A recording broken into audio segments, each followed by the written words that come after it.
It was evident that this outcome was inevitable, given the circumstances. The day was Friday, the time was evening, and the weather was summer-like. The temperature of the beer I was drinking was optimal, and the Cubs were winning against the Cardinals on the television.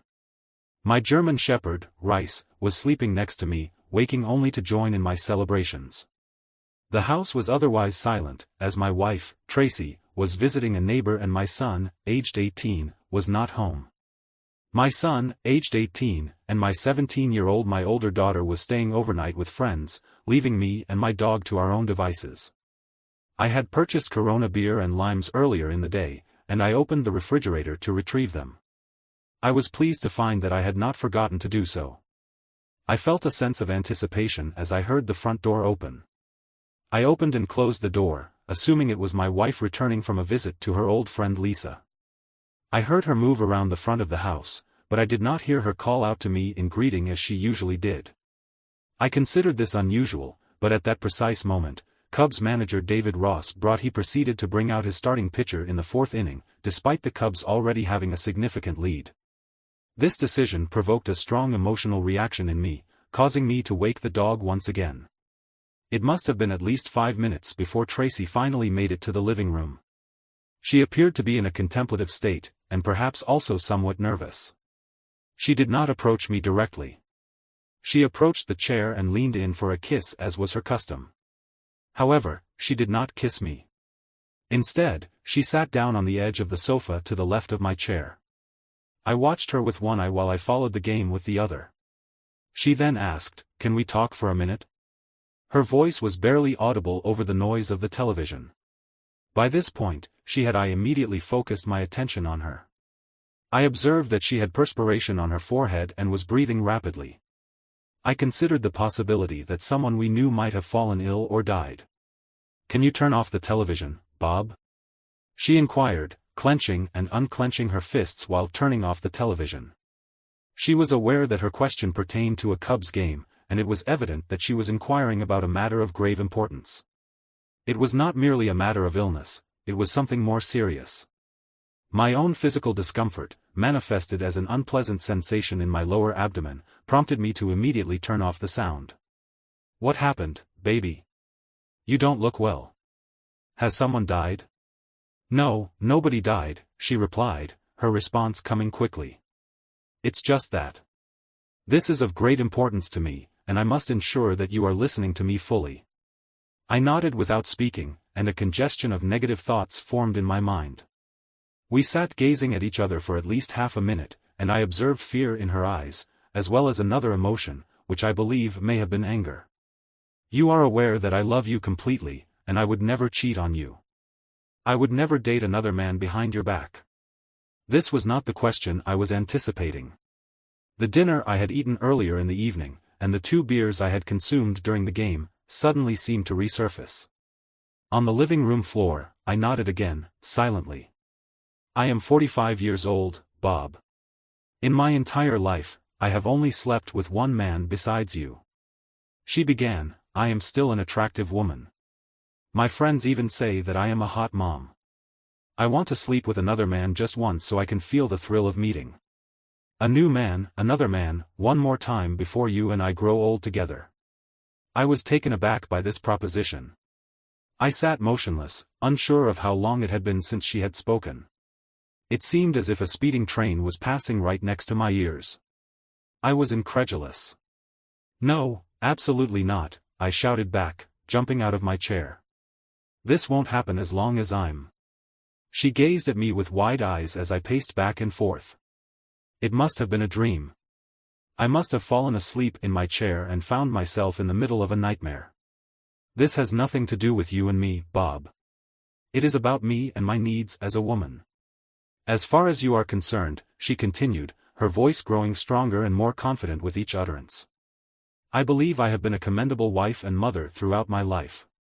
I have consistently prioritized the well-being of my family. However, I feel it is now time for me to prioritize my own needs. I desire to feel like a sexually attractive woman. A woman in control of her life should not feel like a sexually attractive woman with me." I inquired, realizing that my tone of voice was that of a whiny loser. I tell you that I love you all the time. I believe that I am constantly demonstrating to you that you are a sexually attractive woman. I still have sexual desire for you, and I am fairly certain that I am not concealing it. You do, and I appreciate it, but it's about something else. My ego still requires validation from men other than you. It is flattering when other men acknowledge you. It is gratifying to imagine that another man would desire me in that way. Do you not feel good when you see a woman looking at you or flirting with you? I am not. I am aware that I am different from others. I enjoy it when people look at me with lust. After all this time, I want more. I would love to experience going on a date, getting wine and dinner, and then another man taking you and lusting after you just for one night. I would then come home to you. I desire to be your wife and mother, a simple and devoted partner for the remainder of my life. I am not merely a wife and mother, I am so much more. I am a woman of substance, and I am worthy of your love and respect. I cannot bear the thought of you being with another man. I will not allow you to leave me for another. You have told me that you love me, but your actions do not reflect this. I am waiting for you to demonstrate your love for me in a tangible way. She inquired as to how much he loved her and requested that he demonstrate this by allowing her to do something that would be a significant departure from their established relationship dynamic.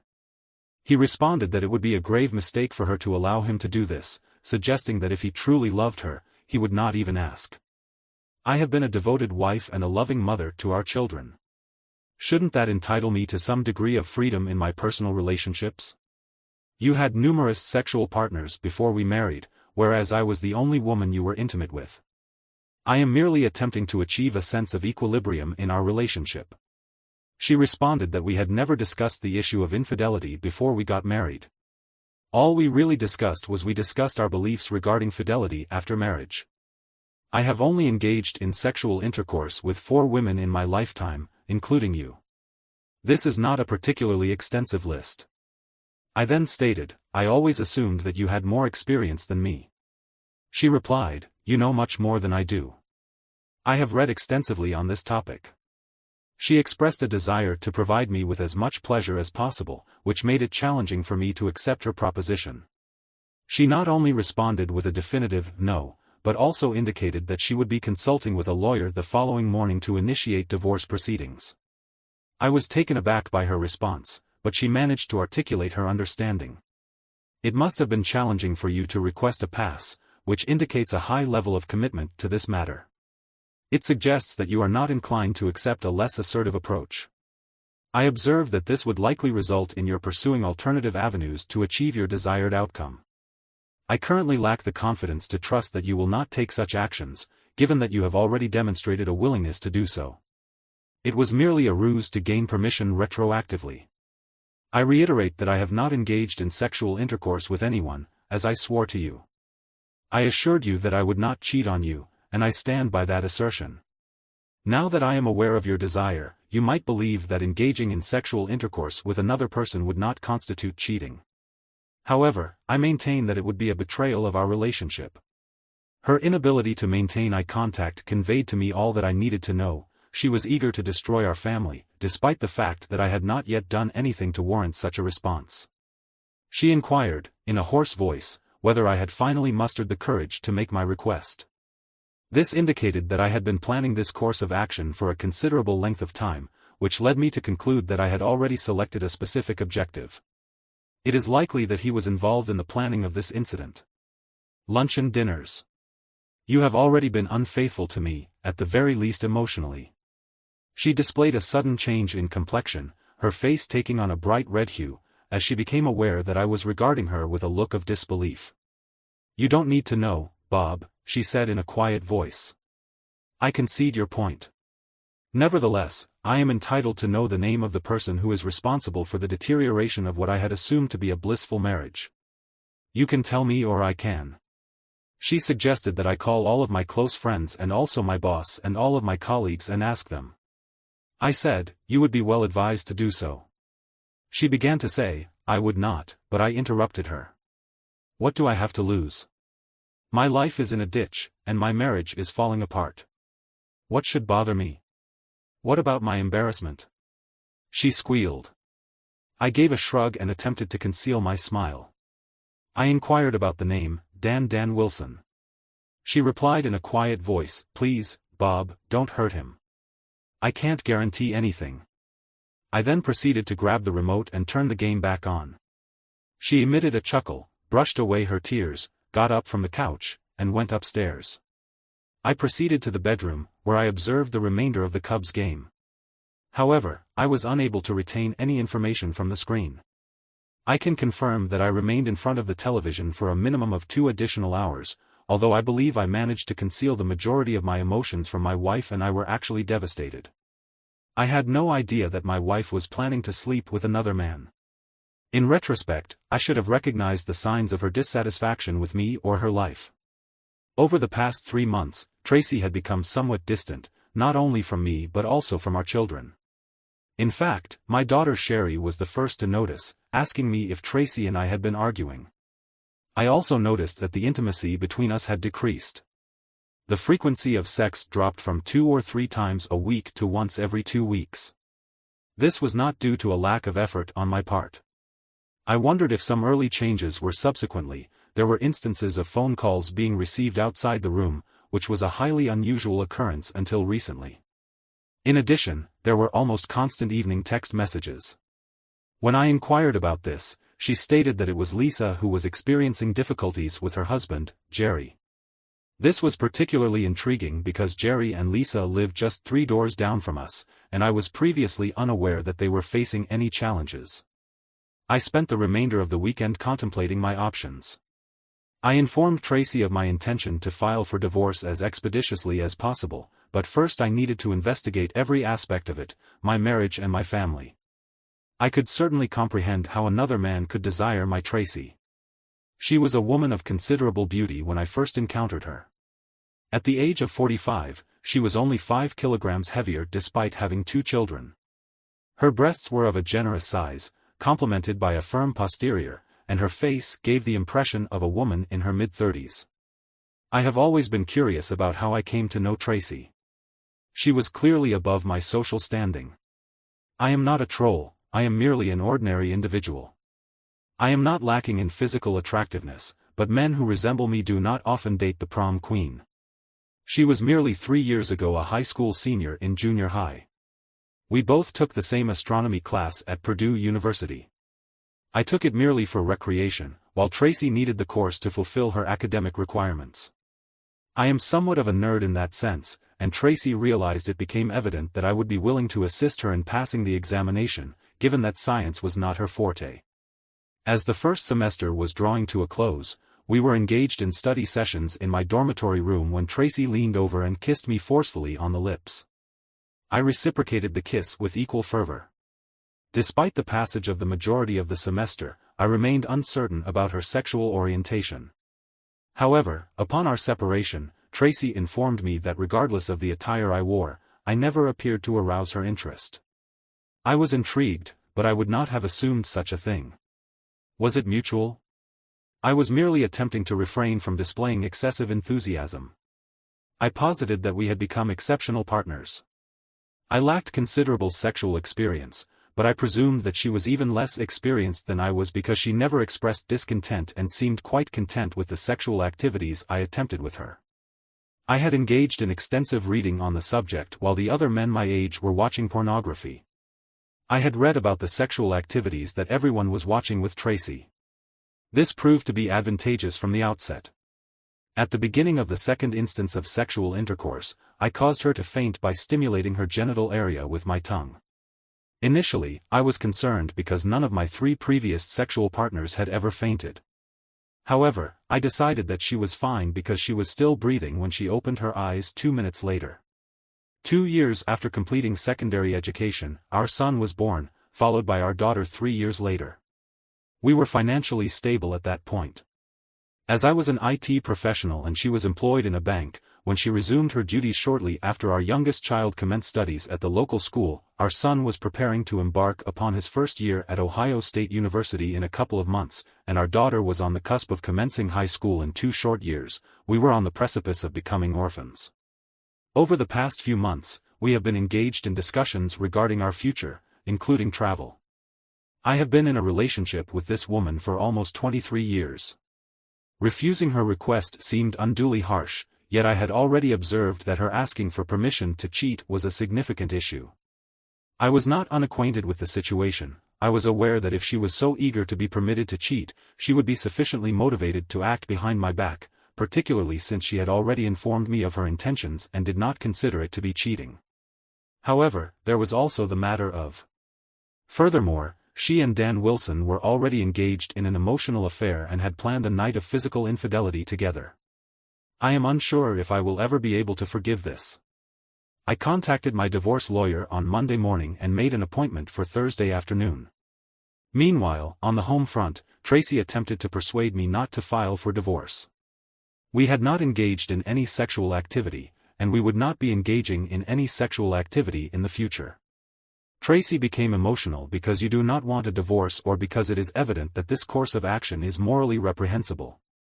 I inquired as to her opinion, yet she averted her gaze and did not respond. You are still anticipating a change of heart on my part and the granting of your request. This has the unfortunate consequence of making you appear optimistic, which in turn predetermines the outcome of our situation. I submitted the case to the court a week after meeting with my lawyer. We resided in a prosperous state and our income was approximately equal, thus making financial matters relatively straightforward. There were few children in our household, and housing issues were addressed as they arose. The custodial parent was responsible for the child's upkeep for 1 year. We would sell the house and split the proceeds. This was completed in 21 years. However, it was not a straightforward process. Tracy hired a lawyer who was highly skilled in this area. They were able to convince the judge to order 4 sessions of psychological help. This could be extended if necessary. The consultant was a woman in her in my 30s, I shared the same opinion as my children and Tracy. Given that my wife had not actually committed adultery, I was perplexed by my own inclination towards divorce. I conveyed this sentiment to the counselor, reiterating what I had previously conveyed to Tracy and my children. I posited that her request to engage in sexual intercourse outside of our marriage was tantamount to a breach of our vows. As a result, I was no longer able to trust her as a marriage partner. Despite this, I retained a degree of affection for her. To a certain extent, I was able to maintain a sense of trust, but I was unable to remain married to a woman I could not trust. I will never engage in such behavior again. Bob, I do not require the presence of another individual in my life. I am only interested in you. She implored him repeatedly throughout the 2 sessions.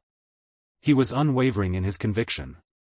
The consultant observed that he was unable to change his mind. In order to facilitate a smooth divorce, my personal opinion is of no consequence, nevertheless, I am going to offer it to you. In my view, you are making a significant error in judgment. Your wife has not engaged in sexual infidelity, at least not to your knowledge. It appears that you would benefit from marriage counseling in order to salvage your marriage. Your wife is willing to make any concessions necessary to preserve your marriage, and I winced and sighed, recognizing the emotional investment in the situation. I loved Tracy deeply and made this decision after considerable reflection. There is a distinction between your perspective and mine, Dr. Baker. You characterized it as a concession, but I view her promise to be faithful as a commitment to honor the vows she made to me 21 years ago. I have explained my in-laws. My mother-in-law exhibited a profound emotional response when Tracy informed her of the impending divorce. The following day, my mother-in-law contacted me and proceeded to launch a series of verbal attacks, lasting approximately 15 minutes, during which she took only one breath. This outburst occurred shortly after I greeted her. The more rational of the 2 parties took the phone from her while she was still screaming. She did not cheat on him and they had been married for 21 years. He was irrational and yelled at her. She told him what had happened and he made small sounds of disagreement. He said, "Really?" and she continued. At the end of the conversation, he seemed depressed. He apologized and hung up. The following week, she moved into a 2-bedroom apartment. My daughter has elected to reside in the adjacent bedroom apartment with my wife for the forthcoming academic year. However, I considered a second room to be a beneficial addition, should either of the children desire to remain for an extended period. They expressed disquiet, although they appeared to comprehend the rationale behind my decision to divorce their mother. A cordial telephone conversation with my neighbor, Jerry, ensued a few days after I relocated to my apartment. I informed him that his wife, Lisa, was instrumental in formulating my wife's plans with Dan Wilson, and that Tracy had alleged that he and Lisa were experiencing marital difficulties. I informed him that I did not believe he was responsible for the dissolution of my marriage, but that his wife was somehow involved. Given the closeness of his relationship with Tracy, it was also possible that Lisa was seeking a younger, more attractive partner. During our conversation, Jerry became incoherent and seemed to be under the influence of a narcotic substance. This raises the question of whether I might also face similar challenges. The advent of social media has both positive and negative implications. In my case, it provided a wealth of information about Dan Wilson without the need for a private investigator, saving me a significant amount of money. Wilson was a colleague of Lisa. He had transferred to the local office from Cleveland approximately 6 months prior to the dissolution of my marriage. He was engaged to be married to an attractive woman who was still seeking employment in our city. Consequently, he returned home almost every weekend to see her. I was uncertain as to whether Tracy was aware of the man's fiancée. With the exception of the telephone conversation I had with Wilson's fiancée, which took place shortly after this, everything had fallen apart. I subsequently learned from various sources that Dan's wedding had been called off, and his fiancée had informed him that he could resume his relationship with his former girlfriend. I should mention that his fiancée was the daughter of a very wealthy man. This information became available to me 2 weeks prior. The divorce was final. Tracy and I had celebrated 22 years of marriage. I was experiencing emotional distress about the loss, but the longer I sat watching Swanson TV before dinner, the more I was convinced that I had made the right decision. I would have spent the rest of my life searching for evidence. I was certain that she would have been unfaithful to me had I remained married. I was acutely aware that she would eventually find a way to cheat on me. She was highly competitive and saw any setback as a personal defeat that needed to be rectified.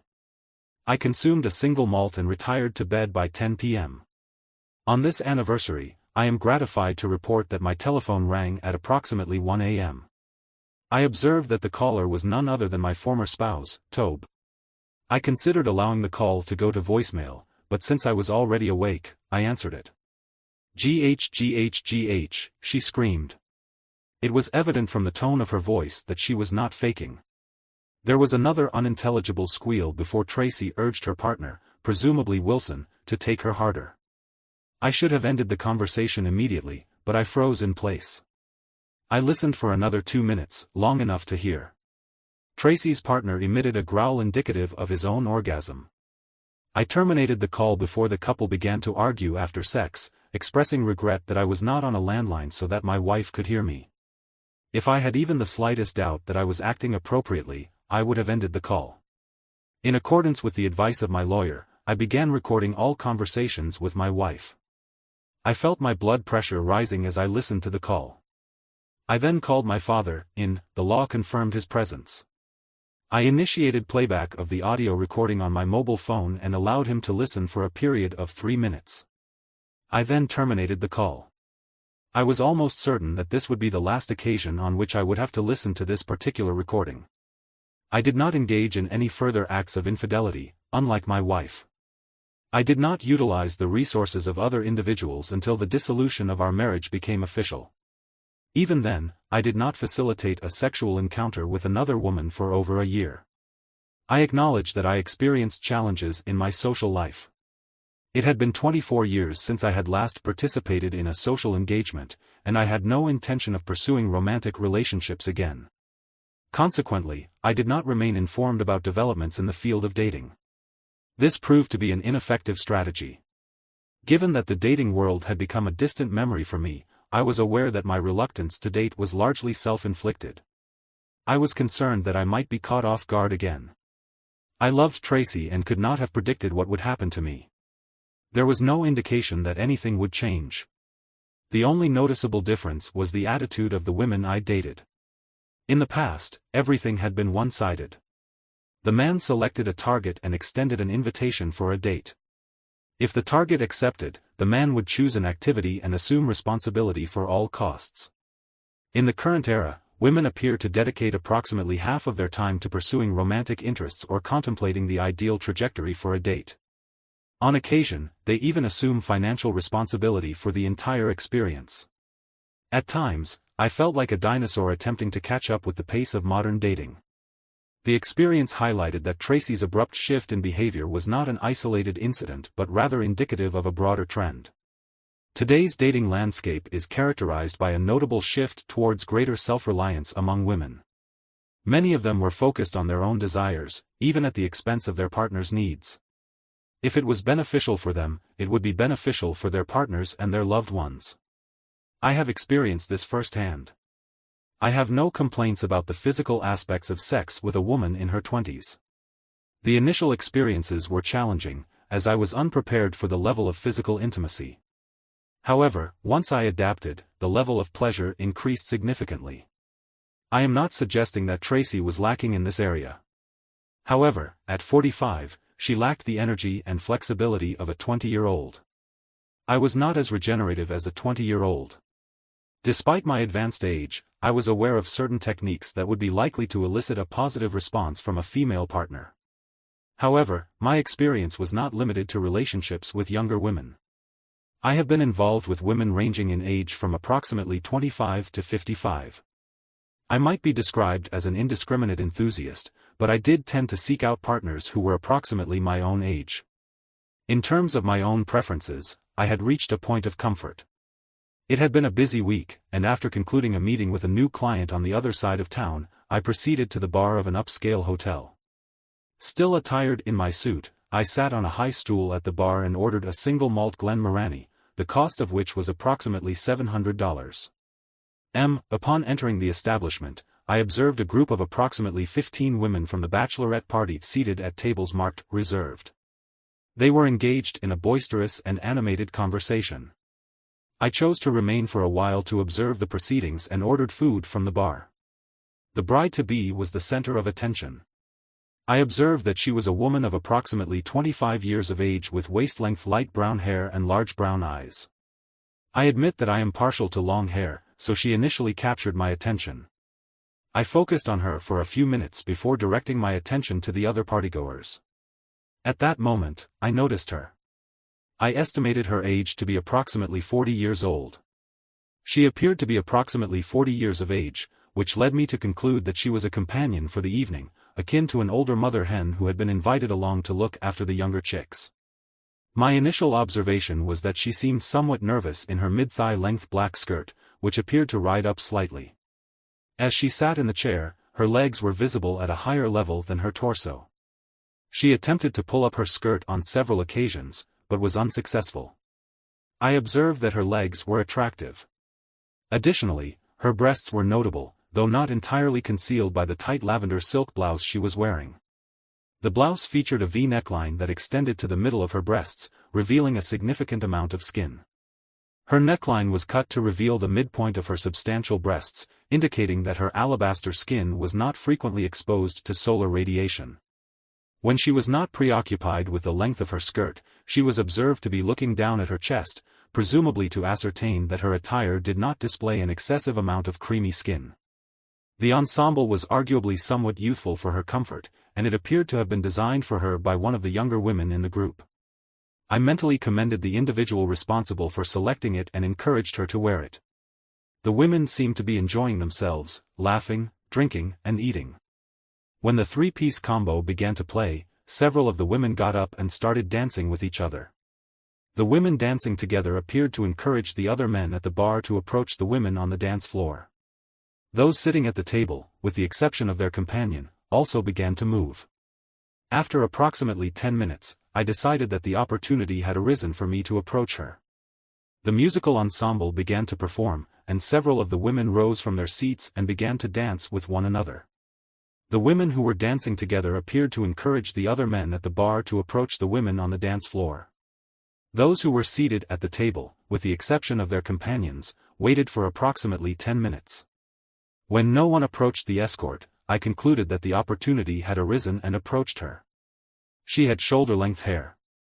Her dark brown hair and bright green eyes evoked the image of Jacqueline Bisset during her heyday. Additionally, she was not adorned with a wedding ring. When I inquired about dancing with her, she initially appeared hesitant but eventually acquiesced. Several young women seated nearby expressed their condolences to her as she stood, adjusted her skirt, and accepted my hand. The initial 2 dances were brisk, and I was compelled to silently acknowledge my former partner's influence. My wife encouraged me to learn to dance, and the next dance was slow. I was somewhat surprised when she pressed her curvy body against me. Her hair smelled like white lies, a perfume not particularly popular among young women. We conversed briefly while we were sliding around the dance floor. I learned that her name was Kathleen Franks, the aunt of the bride and party attendant. She expressed her gratitude. I proceeded to dance with her, and subsequently, she began to walk off the dance floor after slow dancing. However, I took her hand and invited her to join me at the bar. She began to protest that she needed to keep an eye on her girls, but I pointed out to her that she could see them perfectly well from my seat at the bar. We proceeded to watch the young women and engage in conversation. I subsequently learned that she was actually 48 years old and divorced after 15 years of marriage. She informed me that her husband, a man of considerable means, had previously been married to a woman who was 27 years his junior. When he married her 3 years ago, he was already 48 years old. She also informed me that her outfit had been chosen for her by her niece and fiancé. She felt that it was somewhat youthful for her, given that she usually dresses more conservatively. I commented that her outfit suited her perfectly. I was surprised when I told her that I had loved her heels years ago. I was informed that women appear to genuinely appreciate receiving compliments regarding their footwear. She inquired, in a seemingly innocuous manner, whether I felt out of place in the aforementioned ensemble. I must acknowledge, however, that you exude a degree of physical attractiveness. Previously, I held a fondness for the pink blush hue, however, I have since developed a penchant for the deep red. We engaged in a discussion that spanned approximately 15 minutes. She became aware of my lack of a wedding ring and expressed curiosity regarding the circumstances surrounding it. She exhibited surprise when I revealed that my wife had never actually engaged in physical infidelity. I am, in fact, quite advanced in age. I informed her that she had cheated on me emotionally and was planning to do so physically. I was unable to trust her anymore. It is unethical to tell someone you love them while simultaneously intending to have sex with someone else. She concurred, stating that everyone should have a line in the sand. She returned to the bridal table a few minutes later but was more than receptive when I asked her to dance again about 30 minutes later. Once the evening's activities had concluded, she took my hand and led me back to the table where the other women were seated. In my estimation, the evening was a success, despite the fact that the young women were somewhat boisterous. I was taken aback when Katie extended an invitation for me to be her wedding date in 2 weeks' time. I had initially planned to attend alone, but I came to recognize the value in spending time with you. Despite our recent acquaintance, I felt a sense of familiarity with you. She informed me that she had already met with numerous other attendees, including several of the women who would be present at the wedding. She then stated that I would be doing her a great favor by accompanying her to the event, as she would otherwise be attending alone and would undoubtedly appear pitiful. I assured her that I would be delighted to attend the wedding with her. She then inquired as to my preferred color, and I suggested that she choose a suit that would complement it. She leaned towards me and kissed me on the lips. The chorus came from the other end of the table, lips, oh la la. I smiled brightly while Katie blushed again. I found myself contemplating the potential benefits of such a situation. I sat with Katie when we weren't dancing during one of these moments. As we sat at the table, I kept my eyes on the girls at the bachelorette party. Some of the attendees were evidently overindulging in alcohol. As the father of a teenage girl, I was in a position to act as a paternal figure towards the younger women in my vicinity. I observed the young man take one of the girls by the hand and begin to lead her towards the I excused myself from the table and proceeded to the restroom in a brisk and silent manner. I arrived just as the young man was about to guide the girl to the men's room. The young man regarded me with disdain, seemingly unafraid of the older man in a shirt and tie. I acknowledge that I would never intimidate anyone at first sight, but I believe I am still in good physical condition. I endured my fair share of challenges as a child, and I am prepared to take the necessary action to ensure the safety of others when circumstances require it. It was my intention to protect the young girl from becoming the object of sexual exploitation at the hands of this individual. I would hope that someone would intervene to protect my daughter if the situation called for it. The man released my hand and attempted to remove himself from my presence. He then proceeded to verbally abuse me, stating, "Let go of my hand, old man." I informed him that she was of an age to engage in such activities if she so desired. I then released his hand but, with the other, I grasped his head and forcibly pressed it against the wall on the side of the door. I applied sufficient force to break the drywall and cause bleeding to his face, rendering him temporarily incapacitated. He then released the girl and ceased his advances. It appeared that the individual in question was no longer interested in pursuing the controversy. The atmosphere within the club became noticeably subdued as patrons became aware of the recent developments. As I began to escort Alicia back to the bachelorette party, Katie and the rest of the group approached us. They proceeded to take hold of the woman and escort her back to the table. I was left standing in close proximity to the restaurant manager and another employee. I initially believed that I was in some form of legal trouble. However, the manager extended his hand and expressed gratitude for my assistance in protecting the young woman. Law enforcement was promptly contacted, and the individual in question was taken into custody. It is likely that the authorities will request your cooperation in the investigation. I would like to hear your account of the events, but I do not believe you have anything to be concerned about. Furthermore, the cost of beverages for the remainder of the evening will be borne by the establishment. Thank you once more. That was quite the Wanda, the bride-to-be, said as I returned to the table. Thank you for paying attention not only to Aunt Katie. How did you see it? I was supposed to be the chaperone, and I had no idea what was going on. I feel rather awkward about this. It is not your fault, it is easy to lose track of 14 girls in a bar unless you are a professional security guard or a father. Fathers, at least most of us, have what I call a father's vision. I conversed with and joked with the women at the table until they decided to leave and spend the rest of the evening elsewhere. I kissed Katie softly on the lips as we said good night to each other, feeling somewhat pleased in having her number in my phone. One of the girls said, "Get a room," to the chorus of laughter from the group. I licked my lips and tasted Katie's lipstick as I watched the women leave the restaurant. I returned my drink to the seat at the bar where I had previously been seated. It appeared that you had done quite well. The bartender chuckled as I sat back down. Who would have thought? I answered with a laugh. I would appreciate a hen party so that I can celebrate my good fortune before I go. I have a new best friend, Sean. The bartender earned himself a double whiskey as his tip for the evening. Katie's dress for the wedding was light blue, so I wore my dark blue pinstriped suit, which I consider my Mio suit.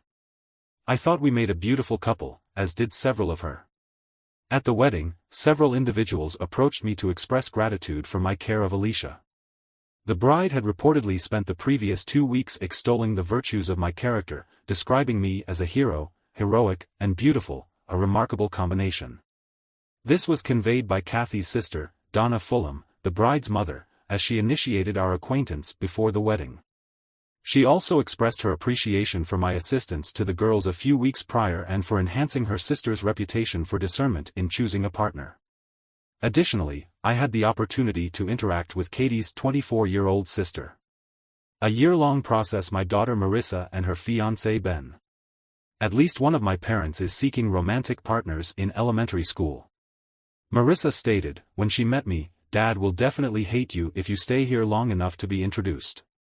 By the time the reception ended, I was aware that Katie and I would become romantically involved. 1 month later, I introduced her to my children. My son quickly formed a close attachment to her, but my daughter was initially aloof. She was still displeased with me for divorcing her mother, despite the fact that your mother did not engage in infidelity. However, my son was able to comprehend the situation. He was in a committed relationship with a romantic partner. One evening, we engaged in a lengthy discussion about fidelity and its implications for each of us. My wife, Kathy, and I retired several years ago. We celebrated our anniversary with a cruise to Alaska with the assistance of Daily Cullis and Astroglide. We engage in sexual intercourse every morning before showering and beginning our daily activities. At our age, the primary objective is to establish a sense of connection rather than solely focusing on the physical aspect of the relationship. All three of our children are married and have achieved success in their respective fields. We have 6 grandchildren. I have only spoken to my former spouse on a few occasions. Since the dissolution of our marriage, my former spouse and I have had contact on approximately 24 occasions, including our children's weddings and Christmas holidays. She was married and subsequently divorced a second time. My children have informed me that she attributes her current circumstances to my actions. It should be noted that I did not engage in infidelity during the marriage. She continues to assert that some individuals are unable to comprehend her perspective.